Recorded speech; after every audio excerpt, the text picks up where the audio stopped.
জিয়াউর রহমানকে বন্ধুপ্রতিম রাষ্ট্রগুলো মূল্যায়ন করত একজন মানবিক ও বিনয়ী রাষ্ট্রনেতা হিসেবে। মহান স্বাধীনতার ঘোষক জিয়াউর রহমানের শাহাদাতের খবর দেশে বিদেশে ছড়িয়ে পড়লে বিশ্ব নেতাদের মধ্যেও এর প্রভাব পড়ে। তাই তো রাষ্ট্রপতি জিয়াউর রহমানের মৃত্যুর খবরে বিশ্ব নেতারা তাদের প্রতিক্রিয়া জানিয়েছিলেন, যা আন্তর্জাতিক গণমাধ্যমগুলো গুরুত্ব দিয়ে সংবাদ করেছিল। পৃথিবীর ইতিহাসে তার মতন নেতা বিরল, যিনি একাধারে প্রতিটি দায়িত্বে ছিলেন সমানভাবে জনপ্রিয়। সন্তান হিসেবে তারেক রহমানের কাছে বাবার এমন বিস্ময় গ্রহণযোগ্যতা গৌরবেরই, যেমনি গৌরব করেন গোটা জাতি। তার মৃত্যুর পর পৃথিবীর প্রায় সকল দেশ শোকবাণীতে শহীদ জিয়াকে মূল্যায়ন করেছেন একজন মানবতাই মহান নেতা হিসাবে। আমি আপনাদের সামনে সেই সময়কার কয়েকটি দেশের বক্তব্য তুলে ধরতে চাই।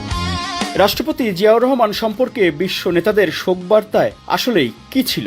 আগামী প্রজন্মের জন্য সেই বার্তা তুলে ধরেন তারেক রহমান, আজকের প্রধানমন্ত্রী। 1981 সালের 1 জুন লন্ডনের দৈনিক টেলিগ্রাফ লিখেছিল, তিনি একজন বিনয়ী রাষ্ট্রনায়ক হিসেবে পরিচিত ছিলেন এবং মানবাধিকারকে সর্বাধিক গুরুত্ব দিতেন। মার্কিন যুক্তরাষ্ট্রের তৎকালীন প্রেসিডেন্ট রোনাল্ড রিগান বলেছিলেন, সারা বিশ্বে সাধারণ মানুষের কল্যাণের প্রতি গভীর আগ্রহ, আইনের শাসনের প্রতি নিষ্ঠা এবং আন্তর্জাতিক বিষয় প্রজ্ঞার জন্য যুক্তরাষ্ট্র প্রেসিডেন্ট জিয়ার প্রতি শ্রদ্ধাশীল ছিল। সৌদি আরবের বাদশাহ ফাহাদ বিন খালেদ বলেছিলেন, ইসলামী উম্মার উন্নয়নে প্রেসিডেন্ট জিয়ার অবদান অবিস্মরণীয়।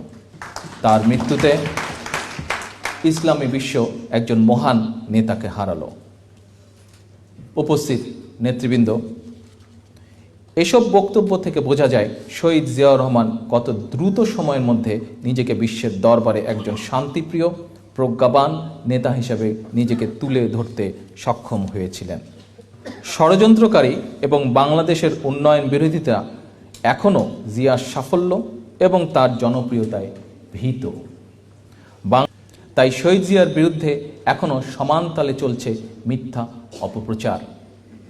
কিন্তু বিএনপির নেতাকর্মীদের সত্য ইতিহাস জানতে হবে প্রকৃত ঘটনা।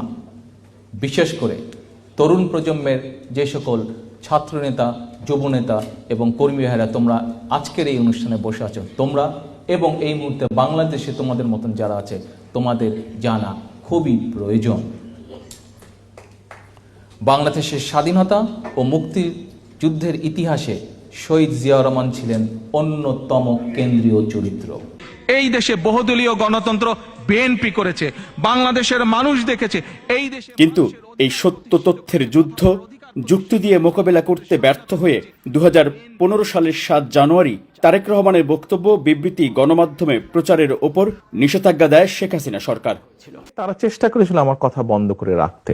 আমি কথা বলেছি সামাজিক মাধ্যম সহ বিভিন্ন পন্থায় আমি পৌঁছানোর চেষ্টা করেছি। আমি ইনশাল্লাহ পৌঁছিয়েছি মানুষের কাছে। ভোটের অধিকার প্রতিষ্ঠা করব।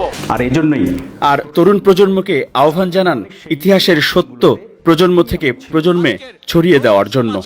নতুন প্রজন্মকে, যেহেতু আমি বলেছি যে ভবিষ্যৎ তোমাদের, দেশ তোমাদের, দায়িত্ব তোমাদেরকে নিতে হবে। Miraj Hossain Gazi, open media cell, Dhaka.